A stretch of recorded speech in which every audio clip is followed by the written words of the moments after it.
Hello বন্ধুরা, জ্ঞানজ্যোতি coaching সেন্টারের পক্ষ থেকে তোমাদের সকলকে জানাই স্বাগত।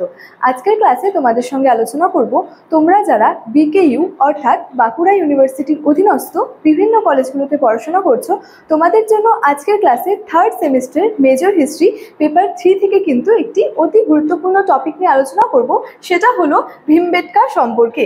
অর্থাৎ তোমাদের কোশ্চেনটা এভাবে আসতে পারে, write a short note on Bhimbetka বা টিকা লেখো ভীমবেটকা। ঠিক আছে, তো এই ভীমবেটকা কি রয়েছে এটা নিয়ে কিন্তু আজকের ক্লাসে তোমাদের সঙ্গে বিস্তারিতভাবে আলোচনা করব। আজকের ক্লাসটি শুরু করার আগে তোমাদেরকে একটা ছোট ইনফরমেশন দিয়ে রাখি। দেখো, তোমরা যারা ভাবছো আমাদের সঙ্গে এই সেমিস্টারে অর্থাৎ থার্ড সেমিস্টারে অনলাইনে যুক্ত হবে, নোটসপত্র থেকে শুরু করে সাজেশনস নেবে, তারা কিন্তু অবশ্যই আমাদের হেল্পলাইন নাম্বারে যোগাযোগ করে নিতে পারো। আমাদের হেল্পলাইন নাম্বার দুটো রয়েছে, একটা হলো 7076398606 এবং আরেকটা হলো 6295916282। তো তোমরা যারা যারা চাইছো এই সেমিস্টারে অনলাইনে যুক্ত হবে, তারা কিন্তু এই দুটো নাম্বারের মধ্যে যে কোনো একটি নাম্বারে যোগাযোগ করে আমাদের সঙ্গে যুক্ত হয়ে যেতে পারো। এবং তোমাদের যে থার্ড সেমিস্টারের যে কোর্স ফিটা রাখা হয়েছে সেটা কিন্তু শুধুমাত্র 599 রুপিস। এই 599 রুপিসের বিনিময়ে কিন্তু তোমরা তোমাদের সেমিস্টারের যাবতীয় নোটসপত্র এবং সাজেশনস কিন্তু পেয়ে যাচ্ছ। তাহলে দেরি না করে ঝটপট যোগাযোগ করে নাও আমাদের সঙ্গে। ঠিক আছে, দেখো আজকের আলোচনার বিষয়টা আমি প্রথমেই বললাম যে ভীমবেটকা সম্পর্কে।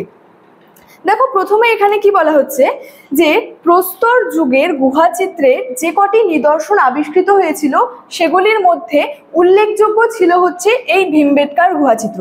মানে এই যে প্রস্তর যুগ রয়েছে, সেই প্রস্তর যুগে কিন্তু এখানে কি বলা হচ্ছে যে বিভিন্ন কিন্তু নিদর্শন আবিষ্কৃত হয়েছিল, অর্থাৎ পাওয়া গেছিল। তো সেই সমস্ত নিদর্শনগুলির মধ্যে যেটা সব থেকে বেশি উল্লেখযোগ্য বলা যায় সেটা কিন্তু ছিল সেই ভীমবেটকার কিন্তু গুহাচিত্র। এবং এই যে ভীমবেটকার গুহাচিত্রের যদি অবস্থানের কথা বলি, তো এটি কিন্তু মধ্যপ্রদেশের ভীমবেটকায় কিন্তু অবস্থিত ছিল। এছাড়াও কি ভারতের সব থেকে প্রাচীন গুহাচিত্র ছিল কিন্তু এই ভীমবেটকার কিন্তু গুহাচিত্র। ঠিক আছে, তাহলে প্রথমত কি প্রস্তর যুগে যে সমস্ত আর কি মানে নিদর্শনগুলি পাওয়া গেছে বা নিদর্শনগুলি আবিষ্কৃত হয়েছে, সেগুলির মধ্যে একটি অন্যতম উল্লেখযোগ্য সেই নিদর্শন কি ছিল, সেই ভীমবেটকার গুহাচিত্র। অবস্থান কোথায় এটার? মধ্যপ্রদেশের ভীমবেটকা। এবার বলা হচ্ছে ভীমবেটকার গুহাতে কিন্তু যে সমস্ত চিত্রগুলি অঙ্কিত হয়েছে সেগুলি কিন্তু যে কোনো গুহাচিত্রের চেয়ে কিন্তু বেশি সমৃদ্ধ ছিল।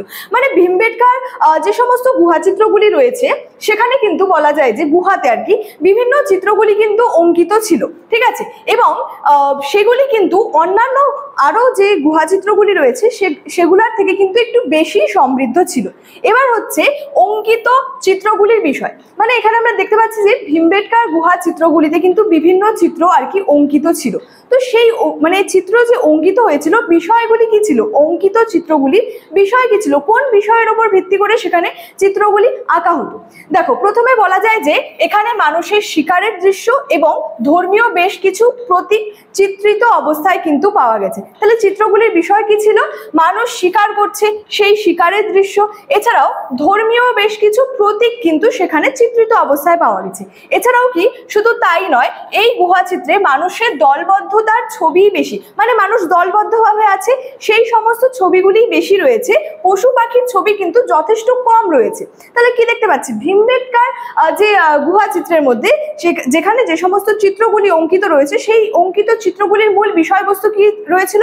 মানুষের দলবদ্ধতার ছবি, অর্থাৎ মানুষ দলবদ্ধভাবে আছে, সেখানে বিভিন্ন কাজকর্ম করছে, সেই সমস্ত ছবিগুলি কিন্তু সেখানে অঙ্কিত রয়েছে। পশু পাখির ছবিও অঙ্কিত রয়েছে, কিন্তু সেটা যথেষ্ট কিন্তু কম পরিমাণে। এবার আমরা জানবো যে কোন কোন পশুর মানে এখানে যে পশু পাখির ছবি যে রয়েছে, কোন কোন পশু পাখির ছবি রয়েছে, উল্লেখযোগ্য কি রয়েছে? বিভিন্ন পশুর ছবি আবিষ্কৃত হয়েছিল কিন্তু ভীমবেটকায়। পশু পাখির মধ্যে উল্লেখযোগ্য ছিল সিংহ, বাঘ, চিতা, গন্ডার, বাইসন। এই সমস্ত কিছু কিন্তু মানে যে সমস্ত চিত্রগুলি অঙ্কন করা হতো সেগুলির মধ্যে, সেই পশুগুলির মধ্যে এই সমস্ত পশুগুলি কিন্তু উল্লেখযোগ্য ছিল। এছাড়াও আমি নেক্সট পয়েন্টে রেখেছি, দেখো ওয়ার্ল্ড হেরিটেজ সাইট।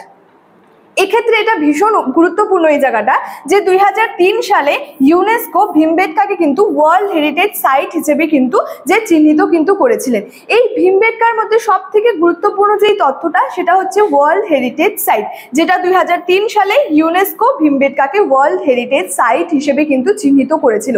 এবং প্রাচীন ভারতের কিন্তু বিশেষত প্রস্তর যুগের ইতিহাসের উপাদান হিসেবে কিন্তু ভীমবেটকার গুহাচিত্রগুলি কিন্তু ইতিহাসের সাক্ষ্যটা বহন করে থাকে। তাহলে আমরা জানছি ভীমবেটকার কথা যে প্রাচীন ভারতের মধ্যে যে প্রস্তর যুগটা রয়েছে সেই প্রস্তর যুগের ইতিহাসের উপাদান হিসেবে, উপাদান বলতে বোঝায় সোর্সেসকে, তো সেই হিসাবে কিন্তু সেই ভীমবেটকার গুহা চিত্রগুলি কিন্তু ইতিহাসের একটা সাক্ষ্য বহন করে থাকে। বিষয়টি আরেকবার আমি রিপিট করে দিচ্ছি যে প্রস্তর যুগে আমরা যে সমস্ত গুহাচিত্রের নিদর্শনগুলি আবিষ্কৃত হয়েছিল বা পাওয়া গিয়েছিল সেই সমস্ত গুহাচিত্রের মধ্যে একটি অন্যতম উল্লেখযোগ্য ছিল হচ্ছে ভীমবেটকার গুহাচিত্র, যেটি কোথায় অবস্থিত ছিল? মধ্যপ্রদেশের ভীমবেটকায় অবস্থিত ছিল। এবং এখানে আমরা কি দেখতে পাচ্ছি?